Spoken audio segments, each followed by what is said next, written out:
Pure ॲल्युमिना आपण मिळवला. कोणत्या प्रोसेसने मिळवला? बेअर किंवा होल्स प्रोसेसने मिळवला. आता आपण या ॲल्युमिनापासून काय मिळवणार आहोत? ॲल्युमिनियम मिळवणार आहेत. मेटॅलिक ॲल्युमिनियम म्हणजे प्युअर ॲल्युमिनियम मिळवणार आहे. या ॲल्युमिनापासून काय मिळवणार आहोत? ॲल्युमिनियम मिळवणार आहे.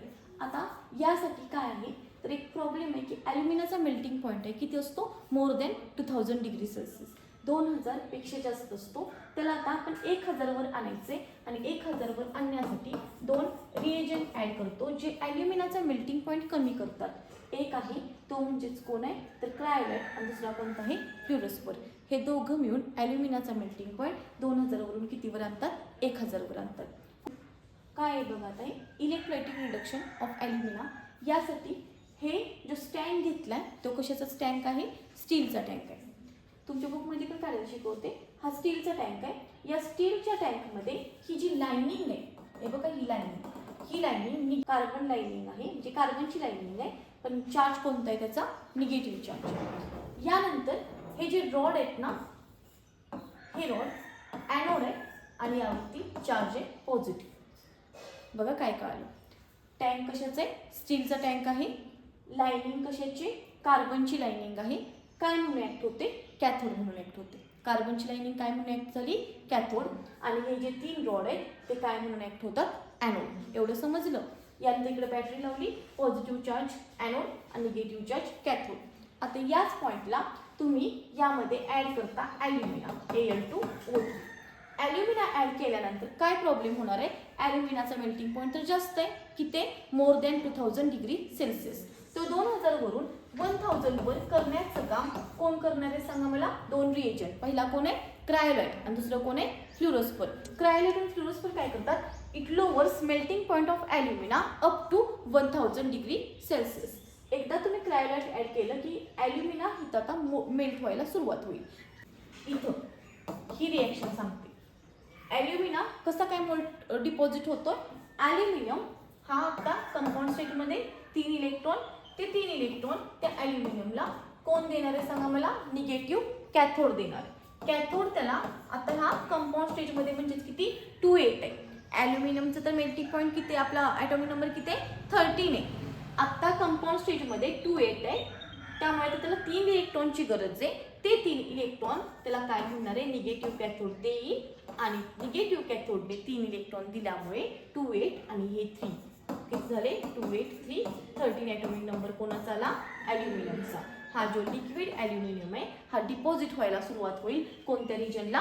कॅथोड रिजनला. म्हणजे मोल्टन ॲल्युमिनियम सगळा डिपॉझिट होईल. आता ही रिएक्शन झाली कोणत्या साईडला? कॅथोड. पण जरा बघा बरं, गेनिंग ऑफ काय? Electron, addition of electron.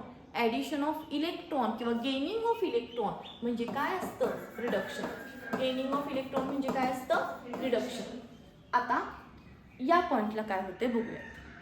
हा ऑक्सिजन आहे ना, O2 किती? O2 असतो आपण मॉलिक्युलर ऑक्सिजन, त्यामुळे आपण किती ऑक्सिजन घेणार आहे? 2 ऑक्सिजन. हे 2 इलेक्ट्रॉन जास्त आहे त्यामुळे ते 2 इलेक्ट्रॉन आले. पुढे बघा आता व्यवस्थित लक्ष द्या. आता इथं काय होतं? ॲनोड वरती हा निगेटिव्ह आहे, ॲनोड वर चार्ज कोणता आहे? पॉझिटिव्ह. ॲनोड वरून काय करणार आहे? ॲनोड त्यातून किती इलेक्ट्रॉन काढून घेणार आहे? 4. कसं काय? एक ऑक्सिजन मधून किती काढून घेईल? 2. एका ऑक्सिजनची किती काढून घेईल? 2. आपल्याकडे किती ऑक्सिजन आहेत? 2. मग 2 ऑक्सिजनचे ॲनोड किती इलेक्ट्रॉन काढून घेणार आहे? 4. पण एक गोष्ट आहे, इथं ऑक्सिजन गॅस लिबरेट होतो तर ॲनोड वरूनच, हे बरोबर आहे. पण एक गोष्ट आहे, हे रॉड कशाचे? कार्बनचे. कार्बनचे ग्रॅफाइट रॉड आहेत. कार्बनची व्हॅलेन्सी किती आहे? 4.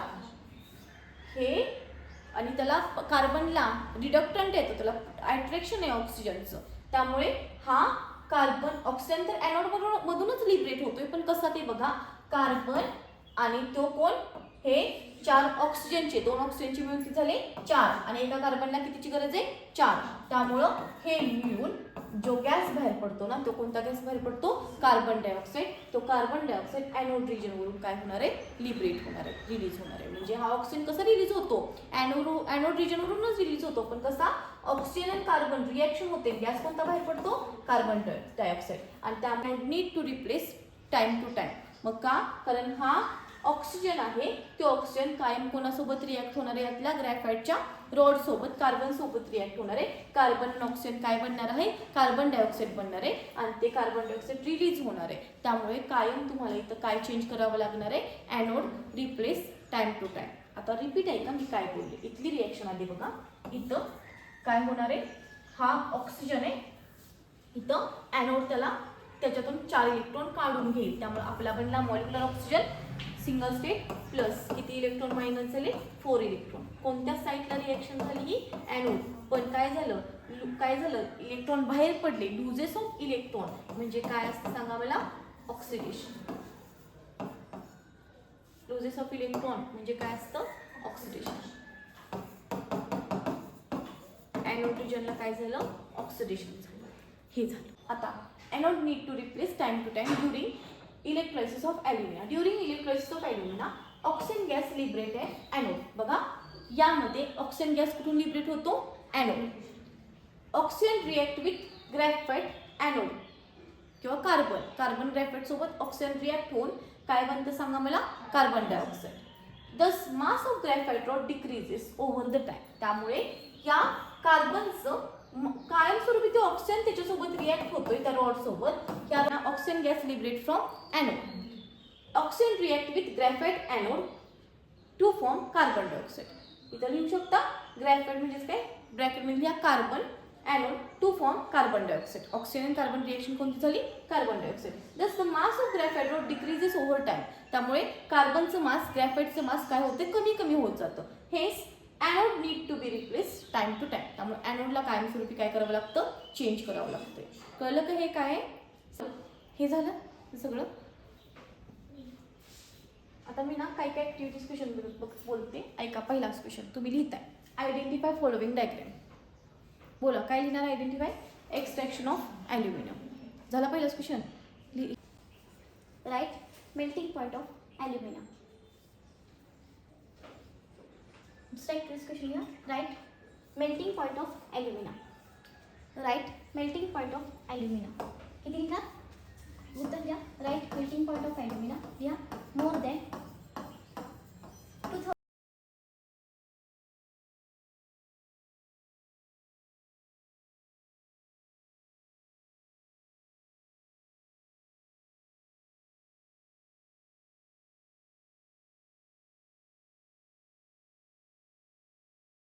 and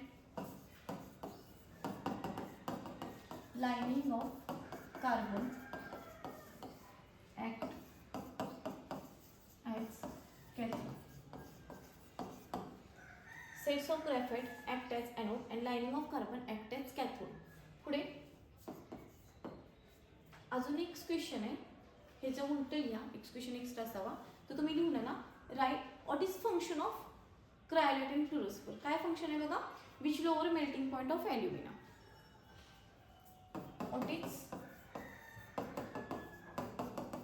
function of cryolite and fluorspar. काय फंक्शन आहे, which lower melting point of alumina. Cryolite and fluorspar lower melting point of alumina. And शेवटचा क्वेश्चन 6वा घातला, राईट रिॲक्शन किंवा राईट इलेक्ट्रोलायसिस ऑफ ॲल्युमिना आणि कॅथोडची. शेवटचं question, right reaction of anode and cathode region. Right reaction of anode and cathode region किंवा right reaction of electrolysis of ॲल्युमिना.